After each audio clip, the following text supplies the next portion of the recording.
یہاں تک کہ نبی دے چہرے دی بات آوے تو قرآن بن جاندا، نبی دی زلفاں دی بات آوے قرآن بن جاندا،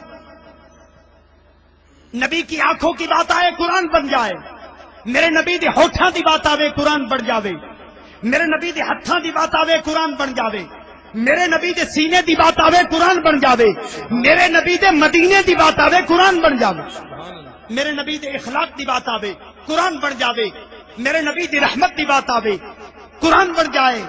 اگر آنکھوں تو قرآن سنا چھوڑا، بے شک ماشاء بولیے نا ضرور قرآن سنا دوں جی بے تو شک سنیے قرآن۔ سبحان میرے نبی دے چہرے دی بات آوے قرآن بدہا آکھے، نبی دی زلفاں دی بات آوے قرآن باللیل آکھے، نبی دی اکھاں دی بات آوے قرآن ما زاغ البصر آکھے، نبی دے ہوٹھاں دی بات آوے قرآن لا تحرک بہ لسانہ آکھے، نبی دے ہتھاں دی بات آئے قرآن ید اللہ دے ہتھ آکھے، نبی دے سینے دی بات آئے قرآن علم نشرح دا سینہ آکھے، ارے نبی دے مدینے دی بات آئے قرآن لا اقسم بہذا البلد دا مدینہ آکھے، ارے نبی دے اخلاق دی بات آئے وَإِنَّكَ لَعَلَىٰ خُلُقٍ عَظِيمٍ آکھے، نبی دی رحمت دی بات آوے وَمَا أَرْسَلْنَاكَ إِلَّا رَحْمَةً لِّلْعَالَمِينَ آکھے، ارے میرے نبی دی صفتاں دی بات آئی قرآن بول اٹھا، قرآن اکدا کہ اِنَّا أَرْسَلْنَاكَ شَاهِدًا وَمُبَشِّرًا وَنَذِيرًا وَدَاعِيًا إِلَى اللَّهِ بِإِذْنِهِ وَسِرَاجًا مُنِيرًا۔ سجدی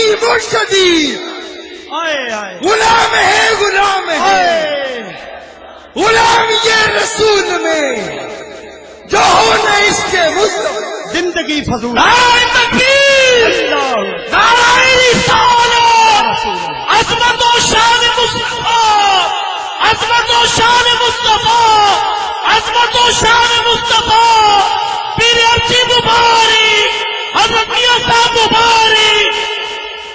بولیے نا نبی کی شان سمجھ میں آئی یا نہیں آئی؟ آئی گل کرو میرے نال۔ سبحان اللہ۔ صرف میرا پسینہ کٹائی جاندے ہو، میرا ہی زور لوائی جاندے ہو، تھوڑے منن دا ارادہ بھی ہے یا میں ایویں ہی زور لائی جانا؟ تو پوچھنا چاہتا ہوں، بڑے مجمع سے سوال کر رہا ہوں، جواب دیجئے نا کہ جیڑا نبی اتنی شان والا ہوئے اس نبی دا غلام بننا چاہیے یا دشمن بننا چاہیے؟ غلام بننا چاہیے، اس نبی کی ماننی چاہیے یا نہیں ماننی چاہیے؟ ماننی چاہیے۔ اور میں کدی کدی سوچ کے حیران ہو جانا، میرے پیریں ٹو زمین نکل جاندی ہے جیلے میں لوگاں دی حالت میں نا رب کعبہ دی قسم حالت ہے کدی او زمانہ میرے نبی انگلی اٹھاویا سورج بھی میرے نبی دیاں گلاں منیندا، سبحان اللہ۔ چاند کو کہتے تو چاند حکم کی تعمیل کرتا، پتھروں کو حکم کرتے تو پتھر میرے نبی کی بات مانتا۔ میں دیکھیا کائنات دی ہر چیز میرے نبی دیاں گلاں منیندی ہے، اگر نہیں منیندے تے اڑ دے مسلمان نہیں منین، پتھر مانے اور مسلمان نہ مانے، سورج مانے اور مسلمان نہ مانے، چاند فرما برداری کرے اور مصطفیٰ کا دامن یہ امتی چھوڑ کے چلا جائے۔ کافرہ میرے نبی نو مطالبہ کیتا، انہاں کہا محمد ابن عبداللہ اگر چند تینو آ کے سلام چکرے تیرا کلمہ پڑھ لے سین، میرے نبی نے انگلی دا اشارہ کیتا ہے، آسمان تو چند دو ٹکڑے ہو کے میرے نبی دے قدمہ دے وچ آ گیا، میرے پیر علی دی نماز قضا ہو گئی، سورج غروب ہو گیا، حضرت علی دی اکھاں دے وچوں آنسو ڈٹھن، میرے نبی دے چہرے تے گرن، میرے نبی نے اکھاں کھولیاں، حضور فرمایا علی روندا بیٹھا ہے، یا رسول اللہ نماز قضا ہو گئی ہے، علی کو رونا آ گیا ہے، میرے نبی نے ہاتھ اٹھائے، ڈوبیا سورج میرے محمد دی آنکھیں واپس آ گیا۔ سورج نبی دی گل نو منیندے، اگر نہیں منیندے تے اردے مسلمان نہیں منیندے۔ ایک دن کافر آ گئے، ہاتھ وچ کنکریاں، ابو جہل ہے، ہاتھ دے اندر کنکریاں لکا کے بدائے، آدھا محمد ابن عبداللہ اگر دسے نا جو میرے مٹھے وچ کیڑی شے ہے میں تیرا کلمہ پڑھ لیساں۔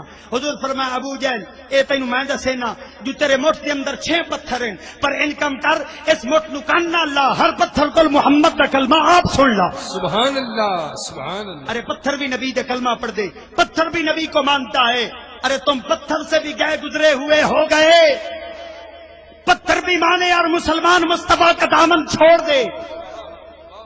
یہ کیسی محبت، یہ کیسا پیار، یہ عشق۔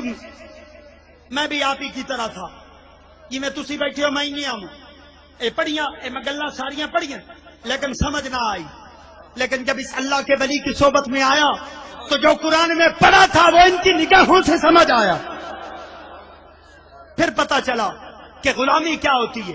پہلے پڑھیا عمل نہ ہوندا، پڑھیا صحیح جی میں اسی کرنے ہیں، پیر یا مولوی اسی کرنے ہیں، چھڑے ہی حال ہے، پڑھیا عمل نہیں کیتا، نبی کی سنت پہ عمل پیرا نہیں ہوئے، پڑھیا سی کہ یہ بھی سنت ہے، یہ بھی سنت ہے، عمل نہ نصیب ہوا۔ عمل مجھے اس وقت نصیب ہوا جب میں اس کامل ہستی کی صحبت میں آیا۔ ارے لاہور والوں، میں اکیلا ملتان سے چلا تھا، مینوں کسے پتہ دسیا، میں اتو چلیا اور راوی ریان شریف آ گیا۔ جدو میں اپنے مرشد کریم دی آستانے کسی کے ساتھ نہیں آیا، کسی کی سفارش پہ نہیں آیا، اکیلا آیا تھا۔ اور میں تسی لوگ میں جان دے نہیں، میرا مرشد کریم تو مجھے جانتے ہیں، میں خود ایک سید گھرانے نال تعلق رکھنا، اور میرے خاندادے دی ایک بہت بڑی گدی ہے، میرا خاندان، میرے بزرگ بہت بڑے کامل ہستیاں گزرے۔ میرے جد امجد حضرت شاہ حبیب اللہ رحمت اللہ علیہ وہ ہستی نے جنہاں دے کل حضرت سلطان باہو رحمت اللہ علیہ جیسی ہستیاں 12 سال پڑھ دیا رہی ہیں۔ یہ میرے خاندادے کا نام ہے۔ اور میں یہ عرض کرنا چاہنا کہ میرے دادا صاحب پیر، میرے والد صاحب پیر، لاکھوں مرید ہیں۔ میرا ایک دینی گھرانہ، علمی گھرانہ ہے، میں نے انہوں نے قرآن پڑھایا، حدیث پڑھائی، لیکن میں دیکھیا کہ قرآن پڑھن تو بعد، حدیث پڑھن تو بعد، پیراں دے گھر پیدا ہومن تو بعد سارے گھر میں شریعت تھی، لیکن پھر بھی میں نے دیکھا کہ مجھے شریعت پر چلنا نصیب نہ ہوا۔ کبھی کہیں نبی کی شریعت کو چھوڑ دیتا، کبھی کہیں نبی کی سنت سے منہ موڑ لیتا، لیکن پھر میری قسمت جاگی کہ مجھے وہاں ملتان سے لاہور آنا نصیب ہوا اور اس کامل ہستی کے قدموں میں بیٹھنا نصیب ہوا۔ آج فخر سے کہتا ہوں، سر اٹھا کے کہتا ہوں کہ شکر کرتا ہوں مالک تیری رحمت ہوئی، کرم ہوا مجھ پر کہ جو قرآن اور حدیث میں پڑھا تھا وہ ان کی نگاہوں سے عمل میں آ گیا۔ اللہ ایسی زندگی ہر کسی کو نصیب فرمائے، کسی کامل ہستی کی صحبت میں بیٹھنا نصیب ہو جائے جس کے قدموں سے نبی کی شریعت پر چلنا آسان ہو جائے۔ یہ زندگی کا اصل مقصد ہے، پا لیجئے، کسی اللہ کے ولی سے اپنی صحبت لگا لیجئے، کسی کا دامن پکڑ کے دیکھیے آپ کا دامن اللہ کی رحمت سے کیسے بھرتا ہے۔ اللہ پاک سمجھ عطا فرمائے اور اللہ ہمیں شعور عطا فرمائے اور کاملین کی صحبت عطا فرمائے۔ تو خدا سے بھی پیار کیجئے، مصطفیٰ سے بھی پیار کیجئے۔